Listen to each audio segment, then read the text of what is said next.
Let's talk about some other trends that you're seeing in landscaping or any type of outdoor installation. We've talked about putting greens, but what else are people doing outdoors with turf? Well, that's actually a really good question, because one of the things that, maybe someone would think is that since I'm representing the product of turf, that's just all I think about. But there's a lot of other things that happen when we're doing something that's a new construction and you have your pool equipment.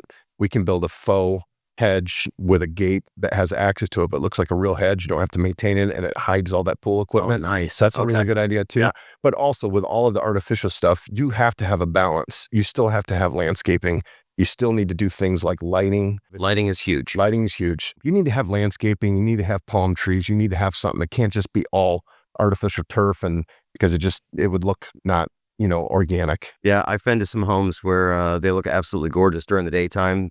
Most incredible landscaping. You know that they spent a couple tens of thousands of dollars on just the trees and the landscaping itself, but then they've got no lighting. Build that into your budget, guys. If you've got a customer who's out there and they're about to redo their backyard, make sure that they're building lighting into the budget, because to go and spend all that money on landscaping and only be able to see it during the daytime makes absolutely no sense. Another thing, if I might be able to add, you're making me think of this, but when we're talking about the real estate market and bringing something additional to a potential buyer of a home, let's say, and you have a realtor that's showing a home, they go through the home, they love it, everything's amazing, and they come to the backyard, they're like, I love everything but this backyard. Yeah. So I mean, Why didn't you at least power wash the fence? right, stuff like that. So, but that's really important. So something that we've begun doing on our maintenance side is when we have people listing properties, we will actually schedule a service right before any type of showings.